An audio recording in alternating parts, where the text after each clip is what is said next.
Jujutsu Kaisen Cursed Clash. The 2v2 arena fighter players either praise to heavens or call the worst looking anime game of all time.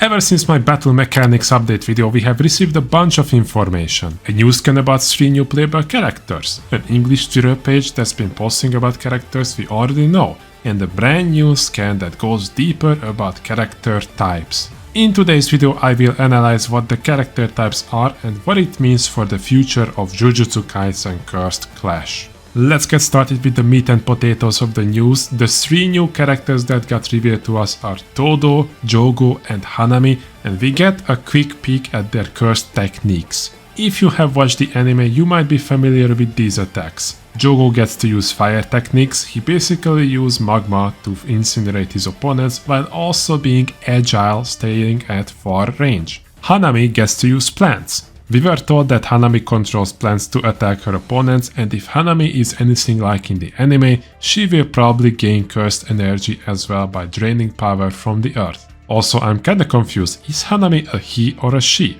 I know that Hanami's voice actress is a she, but I don't know. Anyways, for the sake of the video, I will stick to she. Let me know in the comments. Aoi Todo, the best of Rendo of Itadori, uses Boogie Woogie that can change his position with his opponent. I do wonder if Todo can swap places with his teammates as well, but even if he can't, this ability will be a menace. In Naruto Storm Connections, the new Sasuke has literally the same ability, and let me tell you guys, it's crazy strong.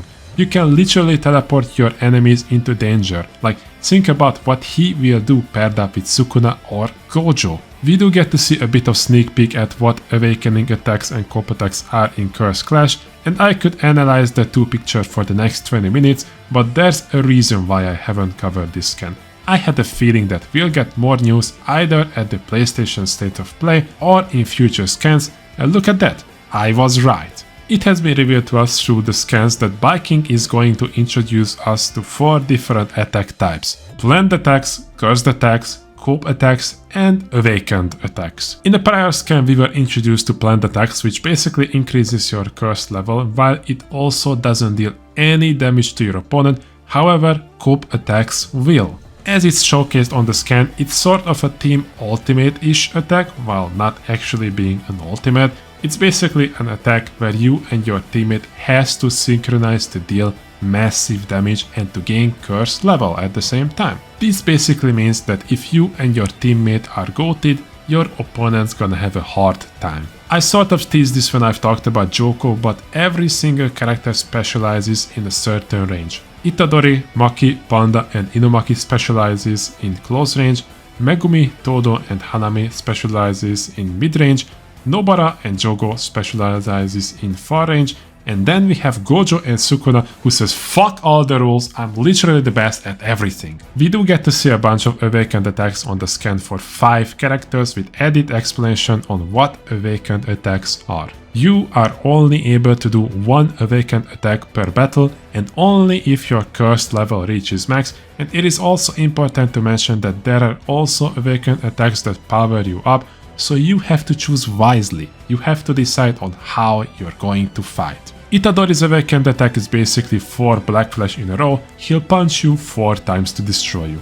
Nobara will use her straw doll technique, which is basically just her attacking you with nails, and judging from the description, the more you plan ahead with the nails and your cursed energy, the more damage you're gonna deal. Maki is going to use the Playful Cloud. She will basically pummel you with her weapon, which kinda reveals that this will be her only weapon she can use. I'm a bit disappointed because I was hoping if she gets paired up with Megumi or Panda, she can change her weapons, but oh well, can't win them all. Inumaki's awakened attack is him being racist. He'll say the N-word and his opponents will relive the Xbox Call of Duty lobbies where kids kept yelling until their mom pulled out the Ethernet cable. Last but not least, Panda.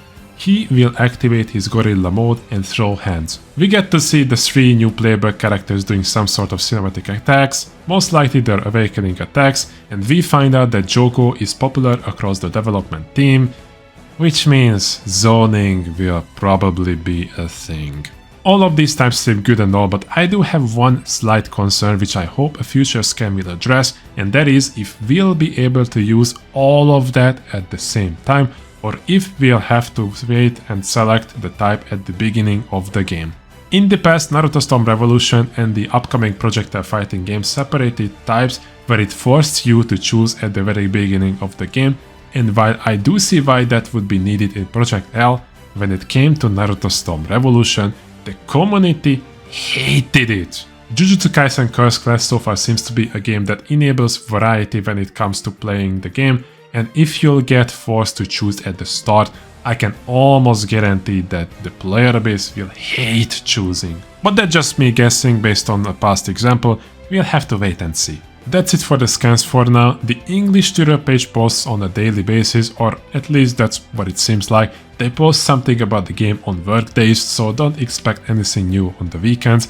If I had to guess, they will post these character info cards about everyone that's gonna be part of the game. Huge shout out to Shonen Games for translating the scans. The man is a huge help when it comes to making a video on the latest anime game news. He posts translations on the latest scans on his Twitter or his own webpage, so I highly recommend you all to check him out. There's not much more to talk about. If we get a new scan or a post on Twitter that has a significant amount of information, then I might make another video, but until we just get screenshots posted, I will just gather them all together into one big video. But you tell me, do you like this video format? Do you like it when all the information are gathered and presented to you in one go? Or do you want to see a video on the smallest bits of changes? Let me know down in the comments, and make sure to subscribe to the channel. I post content about a big variety of anime games every 2 to 3 days. I've talked about battle mechanics of Jujutsu Kaisen Cursed Clash in a previous video. If you want to find out how the game works in a more in-depth analysis, then click the left card on the screen. Thank you everyone for watching today's video. I hope you have had a fantastic day, stay safe, until next time boys. Peace!